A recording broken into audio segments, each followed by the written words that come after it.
about David on Sunday night, and one of the things he asked was, when was there like a point in your creative life or career that things took a turn? And so for me, I just wanted to say it was in 2010. I was working at an architecture firm, and there were two brands that onboarded, Topgolf and Shake Shack, that year. And I spent over a decade designing and concepting for those groups. And then I decided it was time for a greener pasture. So no, literally cow pastures. I moved to Arkansas from Chicago. And so like Jason said, I'm with HFA now. So what I'm really excited about today is actually the panel. So I want to start with Dan, let him introduce himself and a little bit about the brands that he works with. Sure. I'm Dan Moretsky, and I am the Vice President of Church's Texas Chicken for overseeing restaurant technology, the PMO office, and IT service delivery. Great. I'm Jennifer Stripling. I am the Chief Development Officer for Walk On Sports Bistreaux, and I have everything from franchise development all the way through construction, procurement, and design. Good morning, everybody. I'm Don Roberts. I'm Vice President of Architecture, Design, and Engineering for Dine Brands, which is the parent company of Applebee's, IHOP, and Fuzzy's Taco Shop. I have the pleasure of serving franchisees internationally as well as domestic, and we oversee the design and the execution of restaurants throughout the world. Awesome. Well, I kind of just want to start out a little bit about why we look at new formats. So I'm going to kind of open it up to all of you guys. Just, what are some of the reasons that you guys see in the market of like why we need to keep evolving?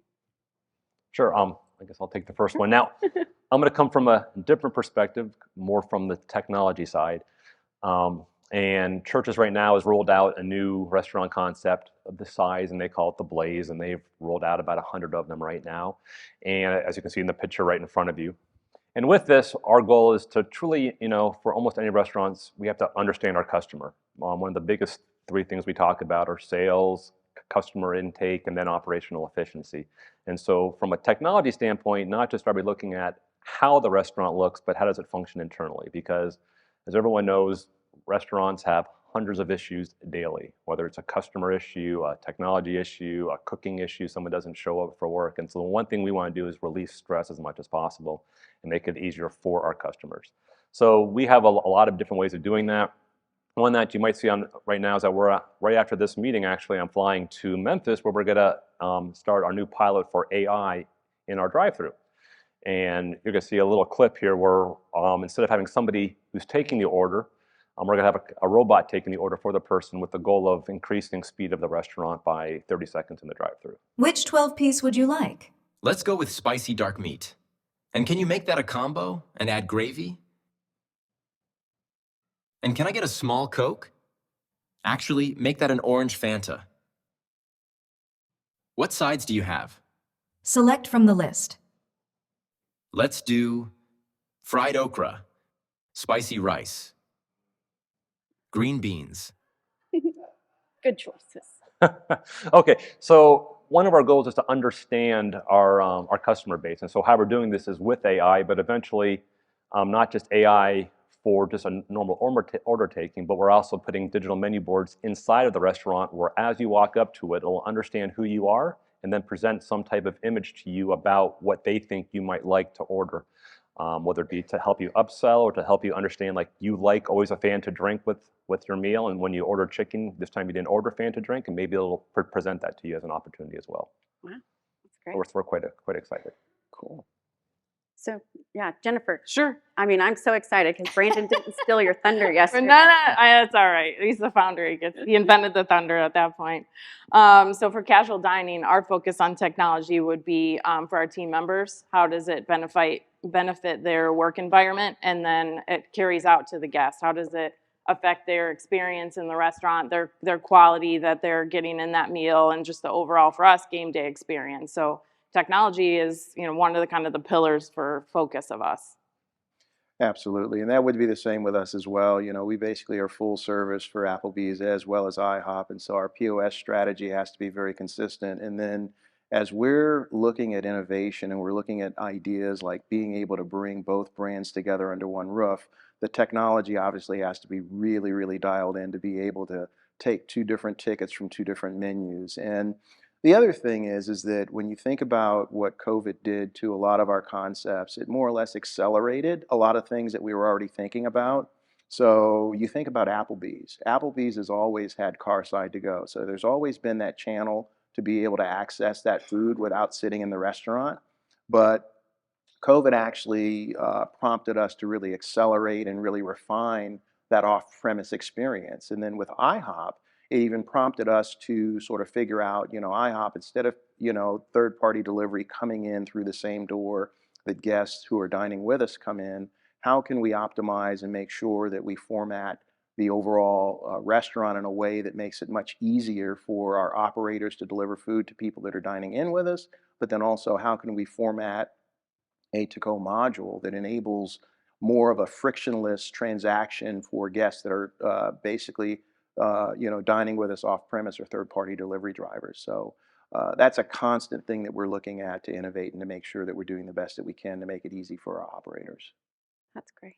One thing that I know Ben talked a little bit about yesterday, showed one quick slide about your combination of IHOP and Applebee's that you're studying internationally, but you're thinking about bringing it domestic. So talk to us a little bit about it. Yeah, that's really interesting. We've had a lot of fun, and the thing about it is when you think about Applebee's and IHOP, they're legacy brands. Applebee's is 44 years old, IHOP is 66 years old this year. So obviously, we always have to innovate. We always have to think about how do we stay relevant. And one of the key things that we were able to do is internationally, we have a lot of fun with our franchisees. The markets are a lot more open. It's easier to innovate and explore. There's not as many as restrictions. And it was really interesting. When we go and we seed markets internationally, we typically will start with, say, a ghost kitchen just to see if people are into our brand, if our menu works. And as we started with IHOP, very, very successful, we said, you know what, we want to add Applebee's. And the ghost kitchen purveyor said, okay, great, you can add Applebee's, but you have to kind of do it within the same footprint that we've given you this kitchen for. And we were like, really? We can't have more space? They were like, no, no, no, no, you got to kind of work it out. And we did. We took that challenge on. And so we were actually able to make the ghost kitchen engine work. And we were successful at being able to combine equipment and optimize it and really look at number of steps and how we were delivering and the velocity of orders going out. And we said, you know what? There's something here. Why don't we try this in a brick and mortar? And that's really where the idea kind of came from. And we had some franchisees internationally, specifically over in Dubai, who said, hey, I want to do this. I want to do this big. I want to help you guys out. And it's been a big deal. We've had a lot of success with being able to bring the IHOP and the Applebee's concept under one roof. And, the thing that's really interesting about it and that we're most excited about is the fact that these two brands are beloved brands, but the day parts make a lot of sense. So IHOP is an AM day part, and the Applebee's is more of the PM day part. So they don't compete, but they are complementary to each other. So we're very excited about it. That's great. So Jennifer, let's talk about the new walk-ons format. Sure. Because it is a smaller footprint than what you guys are used to. And I know, you did a lot of research, your team, with your brand partners and your franchise groups to kind of come up with what these new steps would be. So. We did. So historically, our current locations are about 10,000 square feet. And we are truly from scratch kitchen. We cut chicken 18 different ways. We cut meat and pork loin different ways, literally in-house. It's kind of a miniature butcher shop or a Michelin star restaurant. We really don't get credit for it. From the guests, we get the credit from that great food and that great experience, but they don't understand everything that goes into it. So when I joined the brand a little over a year ago and spent time in all of our restaurants with our franchisees and talking to the people, to your point, that work the line, that work expo, it's like if you had a blank piece of paper, what would you do? And for us, that's really where the ideas come from those true operators, the day-to-day people that are in those kitchens. And it became the amount of steps. I have to go from here to there. I have to go from there to there. We have this piece of equipment that does one thing, to your point, right? And so, literally got the team and locked them in a room for a couple of days. I fed them and listed out all the amazing things about the brand. And then here's our opportunity, because the one thing that we committed to Brandon was we're not going to sacrifice quality and we're not going to sacrifice the culture and the game day essence. So with those being our guiding light, what are the opportunities? Our new prototype is going to be 5,300 square feet. We've enhanced the acoustics, we've enhanced the game day experience, and we're family friendly. We're not some of the other brands that lean into other dynamics of the industry. And a lot of feedback that I got from others in the industry or focus groups that we did in conjunction with marketing is, your building, am I going to get a haircut? For some reason, sports clips, which if you're out there, I'm sorry. That was confusing. Am I going to buy a pair of shoes? Am I going to buy furniture? And I went, okay. Well, first thing is we need to make it look like a restaurant, and we need to tell the story of the brand. Who are we? What do we stand for?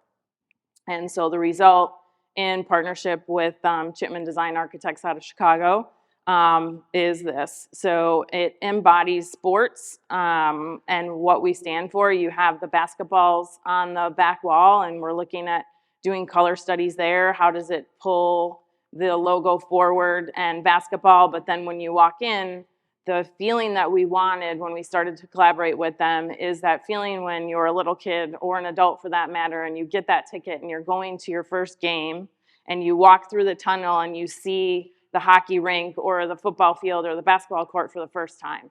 So how do we create that experience? And then from that moment all the way through to the back door, how do we carry that game day, game on, just fun excitement? And because not every day is game day, but for us, every day is game day. So how do we carry that through? And so really from the finishes to the music to what's on TV to the servers and what they wear, it's been a holistic team effort from across the organization. No one has slept for about 8 months, but it's important. We have our franchise conference coming up next month. 40 some days, but who's counting? So we're trying to get all of this done so we can unveil it and kind of explain to them. And then also with this new prototype is retro solutions for the back of the house to go and make those impacts today versus, okay, here's the go play in the dirt or go find that second gen. Here's what we can do for you today. Yeah, it's interesting because those are some of the key touch points that we had to explore as well. Even as we were looking at bringing Applebee's and IHOP together, we also had to make sure that both of them were optimized as we brought them together. So it's one thing to just kind of take two brands and bring them together, but if they aren't optimized, then you're not really going to get that traction, and you're not going to be able to actually deploy them at the velocity that you really want to. So we actually started looking at the back of house for Applebee's and really looking at, this kitchen has been the same for the last 20 years. It's like, my goodness, we really do need to look at different ways to optimize to produce this product. But then let's also look at how IHOP produces their food, because they're out there making pancakes and cracking real eggs and whatnot. And how do you really optimize both brands? So as single brands, they're really optimized and efficient, but then when you bring them together, you really are able to optimize the way in which you utilize that equipment. You minimize number of steps, and you can really make it easier for your operator, because we touched on a couple of things about what we do as far as development, but we also talked about the menu. We also talked about operations, and we talked about hospitality and that guest experience. And it is really true is that your guest experience will never exceed your team member experience. So if you can make sure that you're taking care of your team members and you're listening to the things that help them to deliver your concept, then you're going to win.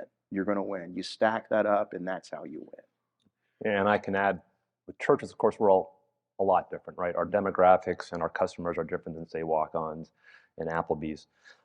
We're not really the place you want to go to sit down, but you definitely want phenomenal chicken. And as we just rolled out loyalty just a few weeks ago, which means we're very late to the game, but we've seen such an amazing increase already in sales, we had to quickly figure out, even with our new designs, how do we change our kitchen so our footprint would change? And just one little change of a counter from being horizontal to being vertical and how it faced the customer looking out, we were able to almost double the amount of chicken we could prepare for our customers at one time. So now that our digital is not being not impacting our customer service when they come into the restaurant. So it's just these little tweaks always have to be made. You always have to be working on new efficiencies to make sure that you're feeding your customers. And I would definitely want to say you're absolutely correct when it comes to customer service. Yeah. And I've seen it over and over again. I've been with many different brands. And the better customer service you're able to provide, meaning having pride in your restaurant, it just emanates out to your customers. And I think Church's is now one of the fastest growing QSRs right now, actually in the nation. It just came out the other day, and I think it's due to the new leadership that just changed over, and this culture is just absolutely amazing. So fully agree with you. Yeah, I think as you're designing a new prototype, you have to have that internal collaboration, Yeah. both with your franchisees, your ops teams, your training teams. You can't, especially from a development perspective, design it in a vacuum and go, here you go, guys, good luck. I hope you're able to execute, right? It's the fastest way to failure. Yeah. And I think you have to have those conversations up front and, ask them, the world's your oyster, what would you do? And I think a lot of great ideas and collaboration come out. And to your point, the guest reaps the rewards of that, because that, similar to we were talking before the panel, she was able to name the dish because she was team member of the week, and they take pride in that. You walk in and be like, hey, I helped on that prototype. I did this, or I contributed this, and it was a part of that larger team, which again, that's walk-ons, that game day, that tie into the community. Everyone kind of gets that vote, and you push-pull that way to succeed for the guest. Yeah, that's great. Dawn, I was just thinking, we talked a little bit about, there have been other dual branded opportunities that have come to the domestic market, but I thought it was really interesting some of the things that you had to say about what made IHOP and Applebee's different from some of those others. Yeah, that's the key is, I've worked with a few brands. I worked with Yum, and Yum definitely went through a phase of multi-branding with KFC, Taco Bell, A&W, Long John Silver. So I had some experience seeing that. And it seems like that approach was really more of, convenience, just making it convenient to have multiple concepts under one roof. And for us, it's been a little different. It's not so much about convenience, but it's really more around choice. And the choice for us makes a lot of sense because of the day parting. And that's the key, is the fact that IHOP, as much as we have a PM menu that is probably not as successful as our AM menu with pancakes, omelets, waffles, all of those wonderful breakfast items, IHOP is a breakfast concept. And what we have found is that breakfast is not just had, during the AM. Breakfast is had at lunch. Breakfast is had at late night. So that dynamic for us has helped us to really kind of position the dual brand as an idea that truly satisfies and checks a lot of boxes in a way that isn't just a one-hit wonder. So the ability to be able to surprise and delight folks, with both menus, and this is the idea, is that when people come in, it's not as if you're coming in and during the AM, even though there's an Applebee's, you can only get IHOP. You can come in the morning and somebody can order pancakes, and if somebody wants wings, they can get wings. And so there you are going, whoa, I can get wings and pancakes at the same time. And then vice versa at late night, during the evening. What we have found is internationally is pancakes are a little different with our global audience. Sometimes pancakes are more viewed as dessert. And so you look at some of the, the different pancake iterations that we have, and they really do become more of a dessert platform for late night. So the ability to have the AM day part and the PM day part are really complementary. And we have found that that's really what's helping us to gain traction. And that's where the real excitement is in terms of bringing this dual brand to the States is we've had really, really good sales-wise. The thing that's amazing is the ability to invest a little bit of money into the back of house to enable your kitchen to now produce the second menu. But then also in your front of house, you do need to do a little bit of work in the front of house because you definitely want to represent both brands as if they were flagships. You don't want to create a different experience, but you want to say, this feels like IHOP, or this feels like an Applebee's experience. So you don't want to blur those lines. However, the ability to be able to get both of those experiences, if you choose, in one place is really the hook that we've been successful with. And our franchisees who've invested in these concepts are going, this is what I'm doing going forward because my sales are 2x. If I'm in a single box with a single kitchen that's got some refinements in it, and I can get twice the sales out of it because I've got a second menu, I'm doing this all day long. So that's what we're really excited about. That's awesome. Jennifer, we talked a little bit about demographics and patron profiling, and it really does tie into a lot of like the dual branded and what people expect from a brand. And so I love some of the DNA that you talked about with walk-ons and some of those studies. So tell us how those profiles kind of relate into the space as you guys were creating this smaller format, because you don't want to lose that great experience that people expect on game day. No, absolutely not. And Brandon touched on it a little bit yesterday with the research that we did with marketing. It's our sports enthusiast, of course, but we are family friendly. And his joke, which is the same joke as my husband, is he doesn't really get to choose where he goes to eat, right? I mean, he can, but he's probably going to pay for that later. So it's the sports mom, and as we designed, we wanted that elevated sports restaurant experience, but we also want the little league and the soccer teams to come and don't worry about if they got clay or dirt or mud on them. Like, sports are messy. So it was a balance of how do you create that elevated experience without worrying about that they're gonna get the experience dirty or they're gonna wreck things. Now, I don't want their cleats on my floor either, but again, have that come one come all kind of sports feeling. And then on the real estate side, when we joined, we started a platform that I'm sure many of you use, eSite or Calibrate, and we looked at every location that we have, and where do we do well, and what's the demographic, and what's the P mix. So spending a lot of time with finance and the franchisees, and like who is your core customer, or who are your repeat customers, and why are they coming. And we had more data than we knew what to do with, and kind of spent all that quality time with the design firm and then our internal teams going, okay, what do we want to focus on, and alignment with the board and Brandon. And it was quite the journey, but it was fun. It was fun. Yeah, so you're really speaking about a real holistic approach to it. And I think Absolutely. that's the key, is that, we can kind of get into our little tunnel and just think about design and development, but there's so much more that feeds into it.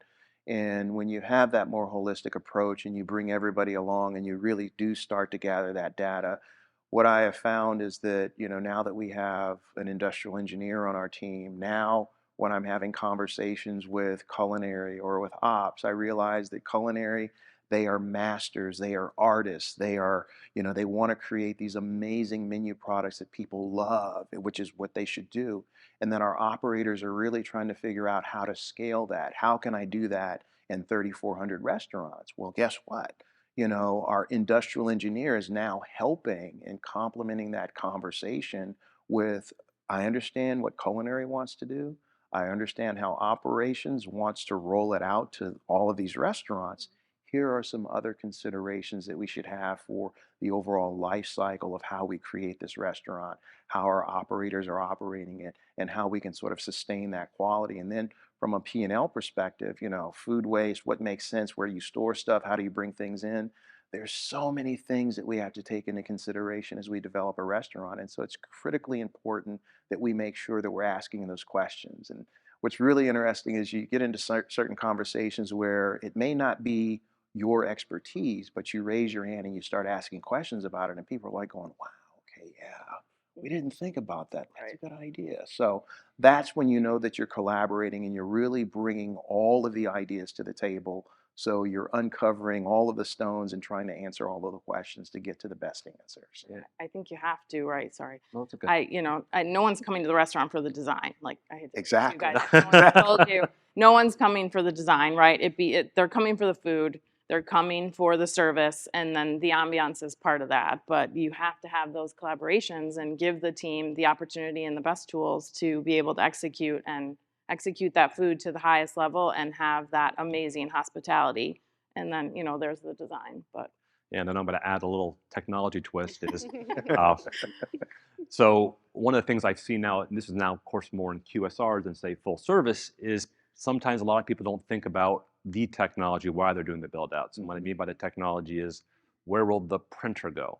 How will the printer stand, upright or downright? Because when you change the paper, if it's in the wrong position, you'll break the printer more often after a few months. I can't tell you how many times cleaning crews have plugged something into a UPS that's for Arcadius, and all of a sudden it blows up because you can't be using a vacuum cleaner, it's too much power. Or they'll unplug something to plug something back in. And one of the ones that's probably happened more times than not is someone's trying to clean. They've pulled out a drawer. They don't realize there's a outlet behind there. They push it back in. It breaks the outlet. We get a phone call at 8 o'clock in the morning. Our technology is not working. And we have no clue why. We're trying to walk through every single steps. And the last thing you think about is somebody broke the cable underneath because they pushed in a drawer. So even having technology is so important at the beginning of the process to say, where should the cables be? How should they be hidden? How many inches away from the desk do I want to drill the hole in so I can put down my cable for my EMV reader? All these things are so important to reduce the stress of the restaurant. Because again, one thing I always see, and I tell my whole team member, we work because we have these restaurants. And if they're not running efficiently, our crew is stressed. And the one thing we don't want to do is stress out the crew for technology because they have so many other things they're dealing with. And so having that process up front with the last brand I was at, I literally had over 1,000 item checklist of what had to be validated for every time a new restaurant was opened up.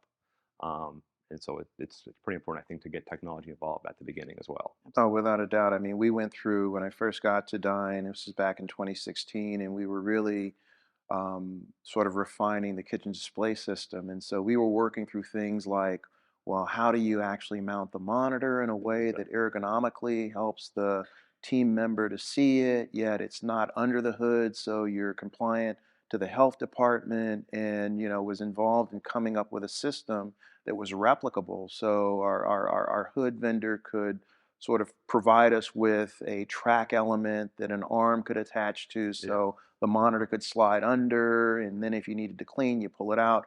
But all of that ended up having to be on a drawing, and it did prompt that thought. I'm like going, man, where are the printers? Where's the cabling? Where's all this stuff going? And so we're maniacal about that. And what I tell people is I say, we basically are responsible for every single item that physically goes into the restaurant with the exception of smallwares and food. But we got to know everything else. We may not own it, but we need to know where every single element is going. So on a drawing, we can direct people on how to put this together. Absolutely. Yeah. We have 80 TVs, so we don't have any technology. It's fine. And I will say, the first time I walked into a walk-ons, I literally spent 20 minutes, my wife was laughing, looking at all the technology, understanding where I'm like, this is pretty good. Yeah. They do a pretty good job with all of it. It's cake. I don't know what you guys are talking about. We don't have any problem. So, Jennifer, I wanted to ask you, so what advice would you have to someone, because, there's reasons that you guys have been looking at this new format. We talked a little bit about it. So maybe do talk about some of those touch points of why you're doing the smaller Sure. format. The big one, is labor. With all the labor across anywhere from QSR to casual to fine dining, right? You don't have a lot of people going to school to be a chef, just like, plumbers are making a really good living these days. Yeah. How do we help that P&L, and how do we adjust for the labor, but we don't sacrifice the quality, we don't sacrifice the consistency, right? So we want that guest experience to be consistent and enhanced from, Tampa to Atlanta, all the way out to Arizona and Las Vegas. And how do you do that? And I think that's where technology in the back of the house comes from. And, and then if we look at table turns and ticket times, we want to be able, because of the amount of labor that goes into our dishes today, it does limit our table turns, which then contributes to sales. And then, lunch being a challenge for everyone because everyone's working remote, or I really only have 20 minutes to grab something by the time I drive back and I have to get gas and pick up a prescription. These time frames all play into it. So as we dialed into that data with ticket times and table turns, we found out that, our average AUV, as you guys may know, is 4.7 to 5.3 million. We don't really need 10,000 square feet to achieve that. We can achieve those volumes and probably more by creating those efficiencies through technology in the back of the house, as well as creating an enhanced experience in the front of the house, where if you're throwing a football across the restaurant, there's somebody on both sides to catch it. So that was the big focus, honestly. Labor is where it started. When we looked at the P&L and started circling our opportunities for some of our franchisees that, were professional sportscasters or players, or now are sportscasters, they're not restaurant operators, but they really want to roll their sleeves up and do this. And it's how do we set them up for success, you know, and teach them how to be a great operator. Well, again, we got to give them the right tools. Makes sense. And it seems like it comes down, I mean, we talk about this every time we get together. It really comes down to build out cost. I mean, at the end of the day, yeah, we all support food concepts, but we have investors who are franchisees, and you have to have something that gives them the return on investment. And so it's great that you guys have AUVs of, you know, about $4 million, but if your AUVs aren't there, then you obviously got to work a little harder at making sure that you've got something that's investable. So your business plan, what is the overall cost of being able to bring a restaurant to life, whether it's a ground up NRO where you actually have gone in and made the footprint a little bit smaller because you're taking into consideration, how much of my business is actually people who are going to come into my dining room and sit with me and have a meal versus those that are going to maybe order and have it off premise. And so what we have found is this balance of off premise versus on premise has really given us sort of some guiding principles on how we look at the size of a prototype.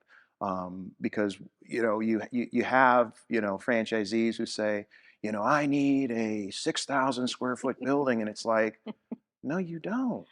You need that on you feel that you need that on Friday night and Saturday night, but what about Wednesday afternoon? So you don't want to build the church for Easter, but you do want to find that balance of what is the size of your prototype, how can you run it efficiently, how can you get the table turns, how can you make sure that you're getting that balanced AUV, and it's really the return, it's really the margins in terms of the labor that you're putting in, the food costs, it's all of that stuff that's coming together that creates this fine sort of equation that gets you right where you need to be profitable, but more importantly, to be investable, to be attractive, So people say, I want that, I'm going to invest in that. That's what we're all here about. We're all about, creating tools that people want to invest in to make money and creating these great experiences. Yeah, I can second that. I just got out of a meeting, I think a week ago, and seeing churches, even though we have a smaller footprint, we're actually developing a new smaller footprint to do exactly just that, to understand, can we get the operating costs and the build costs even lower for our new investors? Right. And so I'm not quite sure when we're prototyping. I think it might be coming out either period 13 this year. Oh, January. Come on, stand up. Buying some time there, right? You phoned a friend there. Phone a friend. Okay. No, so actually, yeah. So we're really excited about this new footprint as well, too, to see how it works out. I mean, for walk-ons, that's part of our real estate selection, right? As you look at the pro forma and we sit down with the franchisee, if they do say, they want to build the church for Easter, which I say all the time, by the way. I'm gonna write that down. Let's run it. Let's run the pro forma both ways. Let's look at what the data is saying for that site, like who's our core guest and where are they coming from and what's the drive time, and kind of run that modeling through them. So they go with eyes wide open, but they also have options, because Lord knows franchisees love options, right? And it shows that collaboration and that partnership. That's awesome. So, a lot of this is proof of concept for these new formats too. And I know you have really put together a large operational plan for like these new stores to kind of, we call them blaze, right? But talk to us about a little bit of like what it means from an operational perspective for improvements to the store as they're going on, as they're out to market. So again, I'm going to come from a technology standpoint. But one thing we do at churches, especially for our corporate owned, we have what we call market leaders. And a market leader is in front of about 6 or 7 restaurants that they manage. And so the goal is to really understand A, the customer experience, and then B, the operational efficiency. And so trying to put together a plan with these market leaders is something I'll be doing next year to understand how each of our restaurants are doing. One thing I like to implement is called PM, a preventive maintenance. Usually you have that for facilities, but it's very rare I've seen it for technology. And so when a new store gets open, we create this entire beautiful checklist of how everything should look. And what we want to do is make sure that checklist is still exactly the way it should have been 3 months later and then 6 months later. So we're going to be working hopefully with these market leaders to build out this type of plan. Something else I think is critically important, again, and I always keep going back to, let's make sure our crew is as less stressed as possible. And technology, Yeah. there's so many different pieces of technology. They're changing all the time. They literally don't know that much about the technology. But what we're looking at doing is rolling out, hopefully in the future, although we're not quite sure they know about this yet, that is having a restaurant technician at each restaurant. Now, it might be that market leader it's going to go out, but these people would be handling what we call level zero issues. Level zero issues are issues that are simple enough to solve on their own, that if they called us, it would be faster for them to fix it before even calling us. And so we want to give them training on these really simple problems. And we think that'll probably cut back from the other brands I was working at, almost 30% of the phone calls. And so these types of always continual improvements, working with the market leaders and the franchisee owners on how we can better understand what's going on in their particular restaurants. Great. So as we start to wrap up, because I know we want to do a Q&A session, what advice would you have to anybody out there looking to create new formats? How to start that process? What should be their first step? I think my advice would be, talk to your operators, talk to your franchisees, and not just, kind of the high level guys. Talk to the guys that are working the fryer or working the flat top and that have, been there anywhere from a day to 13 years. Because those guys have seen it all, good, bad, or indifferent. On a Friday night, if the dishwasher walks out or the fryer goes down, what is it? And same with the servers and the bartenders, because they see and hear how the guest reacts to change or things positive or negative, or even LTOs. Those are your eyes and ears. It's not just the high level operators. That for me historically has been the most valuable time, is to just spend it in a restaurant and just be like, hey, let me ask you a couple of questions, no judgment, like free space. Yeah, I would echo that same thing, but I would also say that when it really kind of comes down to, looking at a format, first and foremost, know who you are as a brand, because what can happen is that you can get this pressure to save money and to cut cost and to do things differently, and you sort of start with this blank sheet of paper, and then you can start ideating without a reference to who you are. So remember who you are as a brand, and make sure that the decisions that you're making, as you look at formats, as you look at, say, different seating zones, as you look at how can I make this booth or this seating a little bit more efficient, how can I make things a little bit more approachable, make sure that you understand who you are. So as you make these decisions, you make sure that you still deliver what guests expect from you. Because that's the mistake that I've seen, is where people just kind of get this blank sheet of paper and they go in a completely different direction. And it's like, yeah, that's great, but that's not your brand. So don't make that mistake. Yeah, I will definitely second that. So churches just recently wanted to understand their customers more, and people liked the chicken, but they didn't particularly maybe love the chicken. So they were going back trying to figure out what changed. And about 3 years ago, I think, they went to a new recipe. Well, they decided to figure out what was the old recipe, and I think they found one store. Whoever from church, you can correct me. And I think the store was in Hawaii, actually. So they went to Hawaii. They got the restaurant. They found the old recipe. They put it to a taste test to see who were the customers, what did they like, and it was the original recipe.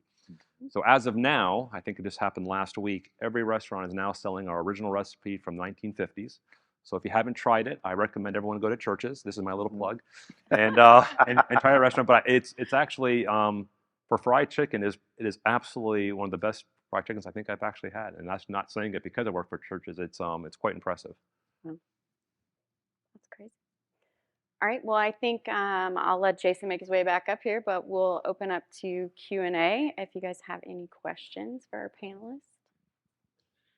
With an industry that is under immense pressure to evolve and iterate really, really quickly, can you guys talk a little bit about the right pace of piloting new ideas and how you don't get into almost like chasing your tail or over accelerating? I think it comes down to brand priority, right? You know who you are. Where can you make the biggest impact? Who do you need on the team? And so what we've done is created task force, so we can literally divide and conquer amongst the organization. And then that way it's a cross-functional collaboration for priorities. I think divide and conquering, Chris Porticelli and I, our CEO, that is our motto right now, because to your point, we are moving quick, and every day is, you know, a few dollars in sales, so to speak, and, you know, team members and turnover, and we want to take that stress away. So divide and conquer, honestly, and create those task force would be my advice. Yeah, and I'd agree on the priorities. So I started at Churches 3 months ago, and as I was interviewing my team and looking at all the projects, my team had over 64 ongoing projects, and I said, well, wait a second. So I started asking questions, you know, why are we doing it? What's the risk if we don't? Who's your sponsor? Because that sponsor might have to pay money, and they're looking at me and they're like, probably you. I said, good, then it's on the backbone. Instantaneously, right? So, and then with Churches now, we're slowly getting to the point, and hopefully it'll happen next year, where we actually have that full tree up to the levels of the sponsors. So as the new projects come in, if someone does say this is a critical high priority, well, I've already got 30 projects in the work. Let's go now into a Blackboard session. Let's look at this task force potentially. What's going to have to drop off? Do I need to hire a new team? Because ultimately, if everything is important, then nothing will be important, and then everything will get implemented halfway where it needs to happen. Yeah, and I would add to that is that, you know, just in simple terms, you have to sort of focus on what are you solving for, and is that solve going to help you in that particular moment? And that's really, it comes back to prioritization, is because what can happen is you can get this call to action to go really, really quick. And in the process, you can forget what you're solving for because you've got too many people in a silo instead of being, you know, marching towards a single goal. So the ultimate thing is to have a success criteria of what you're solving for, and you have to cascade that so everybody truly understands what are we solving for and why is this important in this moment? Because then you really go after it, and then you can get it done, and then it makes sense, and then you don't compromise and you don't talk yourself into doing things that don't help you to solve the problem. Because that's what can happen is you can say we're going fast. Action is, you know, activity is not necessarily the only thing that you need when you're working on these new projects. And I can't tell you how many times we put projects on the backlog to revisit them 3 months later, and someone goes, oh, never mind, we don't need that anymore. Exactly. So thank goodness that we didn't prioritize it above something more important. Yep. Well, we're just at time. Thank you so much for sharing your insights. Can we give them a round of applause? That's fantastic. Thank you.